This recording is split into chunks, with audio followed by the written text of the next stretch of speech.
पंजाब और छत्तीसगढ़ कांग्रेस में थमे राजनीतिक तूफान के बाद अब पार्टी राजस्थान में बगावती नेताओं को साधने में लग गई है और सूत्रों के मुताबिक जल्द ही राजस्थान में पूरे मंत्रिमंडल का इस्तीफा लेकर नए सिरे से सरकार का पुनर्गठन किया जाएगा। और सब कुछ ठीक रहा तो इसी हफ्ते गहलोत मंत्रिमंडल में बड़ा फेरबदल देखने को मिल सकता है और मुख्यमंत्री अशोक गहलोत ने पहली बार इसके साफ संकेत दिए। सचिवालय कर्मचारी संघ के शपथ ग्रहण समारोह में मुख्यमंत्री अशोक गहलोत ने जल्द शपथ ग्रहण समारोह होने की संभावना जताई और गहलोत ने कहा कि इस सुकून भरे शपथ ग्रहण समारोह का सगुन इतना शानदार होगा कि हमारे सरकार के मंत्रिमंडल का पुनर्गठन है और वो भी अब जल्द होगा। और गहलोत ने आगे कहा कि लगता है कि आपके कारण ही नए कैबिनेट का काम रुका हुआ था और आप पहले करवा देते तो हमारा मंत्रिमंडल पहले ही पुनर्गठित हो जाता।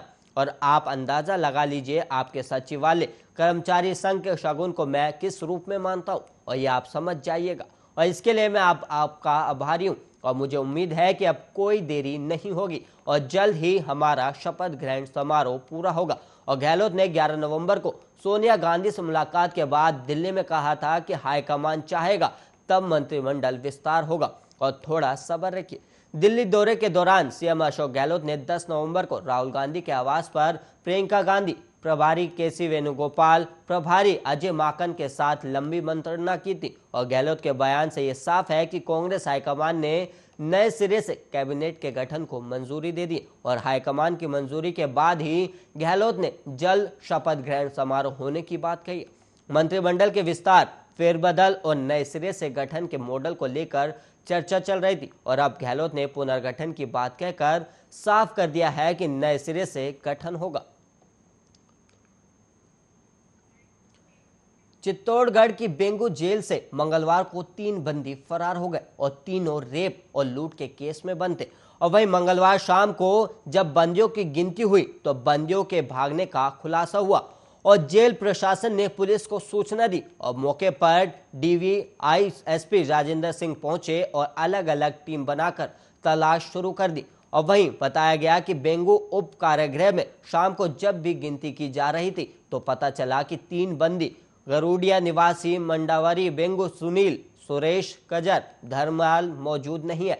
और जेल इंचार्ज प्रहलाद गुर्जर ने पुलिस को इसकी सूचना दी और मौके पर जाकर देखा तो जेल के रसोई घर में चिमनी में लगे लोहे के 3 सरियों को काटकर बंदी वहां से निकल गए।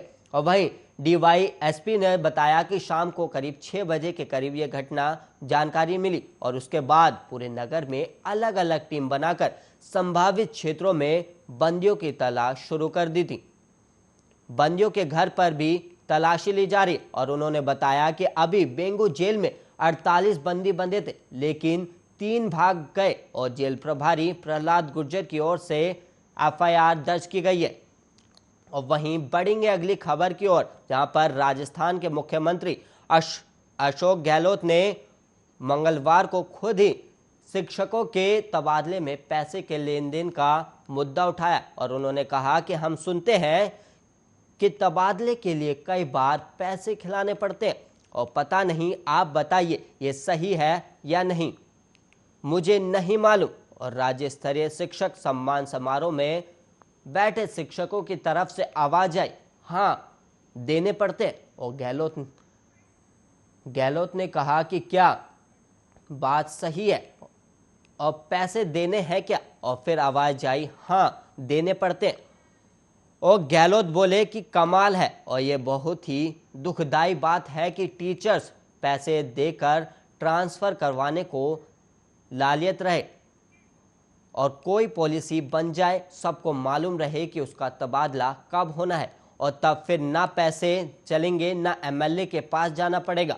और गहलोत ने कहा कि ट्रांसफर पॉलिसी ऐसी बन जाए जिससे किसी की हार्ट बर्निंग ना हो। और अभी क्या हो रहा है कि जिसकी एमएलए एमपी के साथ चली गई उसकी हो जाता है और एमएलए आकर मंत्री जी के कपड़े फाड़ते हैं कि मेरे तो 50 ही तबादले किए और मेरे तो 100 किए और 150 ही किए। और गहलोत के भाषण खत्म करने के बाद शिक्षा मंत्री और कांग्रेस प्रदेश अध्यक्ष गोविंद सिंह डोटासरा ने माइक संभाला और डोटासरा ने कहा कि सीएम साहब ने एक बात छेड़ी और मेरे शिक्षा मंत्री रहते मेरे यहाँ स्टाफ में एक चाय पीने का भी बता देना तो मुझे कह देना।